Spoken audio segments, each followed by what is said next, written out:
નમસ્કાર મિત્રો, અમારો એક બ્લોક નંબર 1 હતો કે 9મા બના વિદ્યાર્થીઓ બધાએ ધરું ઉછેર સરસ કર્યું હતું. પછી 10 બના વિદ્યાર્થીઓએ ક્યારા સરસ એવો કર્યો, તમે બધા સપોર્ટ સારો એવો કર્યો. આજે અમારા 10 અના વિદ્યાર્થીઓ જે ટ્રેક્ટર ચાલુ કેવી રીતે કરવું, ટ્રેક્ટર છે એને અંદર આ જે કાંટા હોય એને ફિટ કરીને કેવી રીતે કરવાનો એ પદ્ધતિ તમને પ્રેક્ટિકલ કરી સમજાવશે. તમે ડાયરેક્ટ બધા વિદ્યાર્થીઓને જુઓ. આજે આપણે શું કરશું મિત્રો, ટ્રેક્ટરને ચલાવીશું અને કેવી રીતે ચાલુ કરવાનું, કેવી રીતે બંધ કરશું એ બધું તમને મસ્ત રીતે સારી એવી સમજાવશે 10ના વિદ્યાર્થીઓ. સરસ.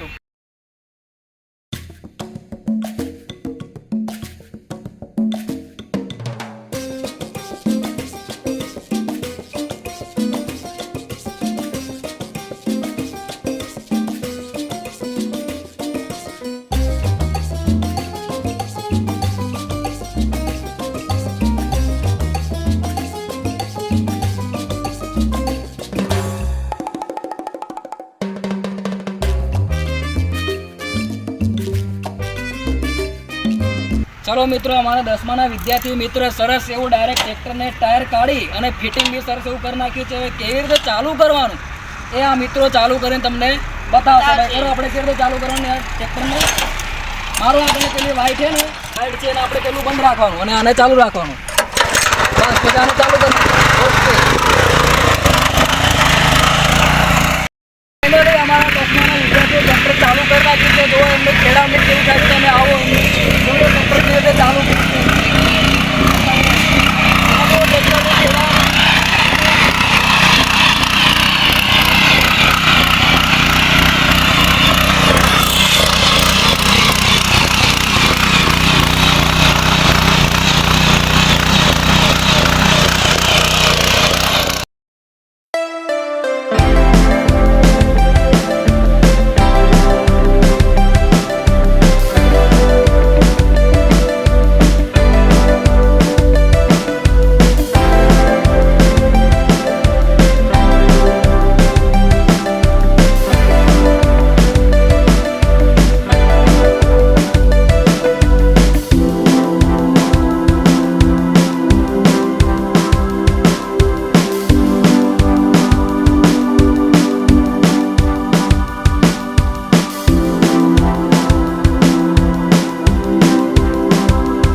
ફાઇનલી અમારા ટ્રેક્ટરે સરસ એવી જમીન ખેડાણ કરી તમે જોઈ શકો છો. જમીન એકદમ પોચી કરી નાખે છે. ને આપણે જે આ ટ્રેક્ટરનો ફાયદો એ જ છે કે મિત્રો ઊંચા જમીનવાળા ખેડૂતો આવું ટ્રેક્ટર વસાવી શકે છે અને પોતાના ડાયરેક્ટ ઓછી કિંમતમાં આ ટ્રેક્ટર લાવી શકે છે. હવે ખેડાણ કર્યા પછી આને ફરીથી આપણે કેવી રીતે ટાયરો સેટઅપ કરવાના વિદ્યાર્થીઓ દર તમને સેટઅપ કરીને બતાવશે.